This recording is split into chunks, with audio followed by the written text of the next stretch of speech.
ത്രിയേക ദൈവത്തിന് സ്തുതി. കർത്താവിൽ ഏറ്റവും അനുഗ്രഹിക്കപ്പെട്ടവരെ, അസമാധാനത്തിൻ്റെയും ദുഃഖങ്ങളുടെയും വേദനകളുടെയും നടുവിലൂടെയാണ് ഓരോ നിമിഷവും ഓരോ വ്യക്തി ജീവിതങ്ങളും മുന്നോട്ട് പോകുന്നത്.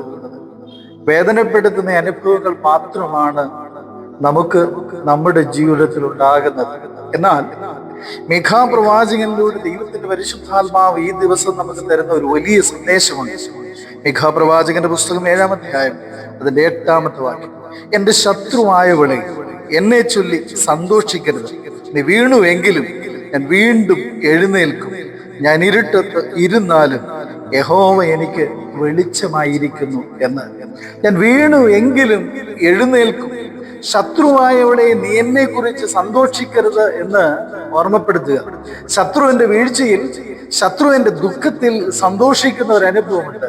ഞാൻ വേദനപ്പെടുമ്പോൾ എൻ്റെ ശത്രു സന്തോഷിക്കുന്ന ഒരു അനുഭവം. എന്നാൽ ആ ശത്രുവിനോട് ദൈവത്തിന്റെ പരിശുദ്ധാത്മാവിന്റെ നിറവിൽ പറയുകയാണ്, നീ സന്തോഷിക്കണം എൻ്റെ ദുഃഖത്തിൽ, എൻ്റെ വേദനയിൽ, എൻ്റെ ഇല്ലായ്മയിൽ.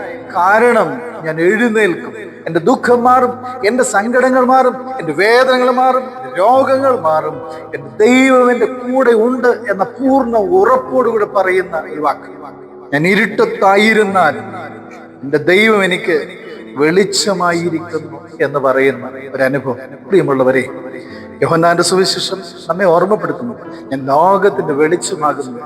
എല്ലാവർക്കും ഇരുട്ടിൽ പ്രകാശമായിട്ട് സർവശക്തനായി ദൈവമുണ്ടെന്ന് ഉറപ്പു തരുന്ന ഒരു അനുഭവമാണ്.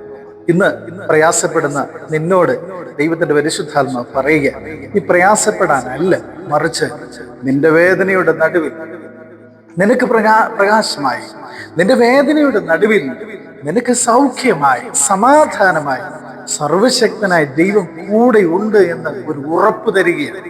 ഞാൻ ലോകത്തിന്റെ അവസാനത്തോളം എല്ലാ നാളും നിന്നോട് കൂടെയുണ്ട് എന്ന് അരുളി ചെയ്യുന്ന ഒരു വലിയ വാഗ്ദത്തം. ഉപവാസത്തോടും പ്രാർത്ഥനയോടും ധ്യാനത്തോടും കൂടി ഇരിക്കുന്ന നീ നിരാശപ്പെടാനല്ല, നീ വേദനപ്പെടാനല്ല, മറിച്ച് നീ പ്രത്യാശയോടെ, ഉറപ്പോടെ, ധൈര്യത്തോടെ മുന്നോട്ട് പോകുവാൻ ദൈവത്തിന്റെ പരിശുദ്ധാത്മാവ് നിന്നെ വിളിക്കുകയാണ്. ആ വിളി കേട്ട് ഇറങ്ങിത്തിരിച്ച് ഒരു വ്യക്തി പോലും നിരാശയോടെ മടങ്ങേണ്ടതായി വന്നിട്ടില്ല, മറിച്ച് അവർ പ്രകാശിക്കുന്ന പ്രകാശമായി മാറുന്നത് നമുക്ക് കാണുവാനായിട്ട് സാധിക്കും. യെശയ്യാപ്രവാചകന്റെ പുസ്തകം 60-ാം അധ്യായം 1-ാമത്തെ വാക്യം: എഴുന്നേറ്റ് പ്രകാശിക്ക, നിന്റെ പ്രകാശം വന്നിരിക്കുന്നു. ഇപ്പോൾ നീ പ്രകാശിക്കാൻ, നിന്റെ ഉള്ളിൽ പ്രകാശം വന്നിരിക്കുന്നു.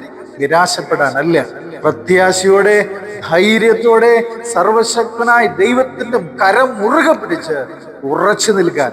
പിശാചിനെ നോക്കി പറയണം, ഞാൻ നിരാശപ്പെടില്ല, ഞാൻ വേദനപ്പെടില്ല, എൻ്റെ ദൈവം എൻ്റെ കൂടെയുണ്ട്, ഞാൻ എഴുന്നേൽക്കും. ചിലപ്പോൾ വീണിട്ടുണ്ടാകാം, ഞാൻ നിരാശപ്പെടുന്ന അനുഭവം പറഞ്ഞിട്ടുണ്ടാകാം, ഞാൻ എഴുന്നേൽക്കും.